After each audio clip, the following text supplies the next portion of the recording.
येत्या 1 ऑगस्ट रोजी साजऱ्या होणाऱ्या डॉक्टर लोकशाहीर अण्णाभाऊ साठे यांच्या जयंतीच्या पार्श्वभूमीवर श्रीरामपूर शहर पोलीस ठाण्यामध्ये शांतता कमिटीची बैठक पार पडली।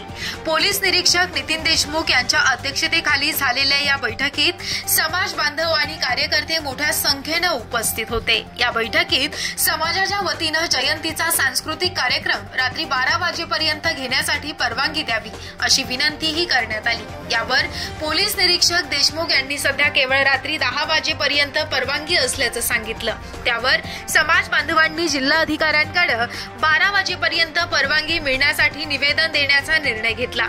या बैठकीला विजय शेलार, भागचंद नवगिरे जिल्हा अध्यक्ष, मातंग अस्मिता संघर्ष सेना, बंडू कुमार शिंदे भाजप नेते, विशाल सिरसाट जिल्हा अध्यक्ष, बांधकाम कामगार सेना शिवसेना, विलास जाधव भीमशक्ती जिल्हा कार्याध्यक्ष, दीपक भाट, आकाश आढागळे, विशाल लाहुंडे, लहू खंडागळे, आशिष मोरे, नाना बोरकर आदींसह समाज बांधव मोठ्या संख्येने उपस्थित होते।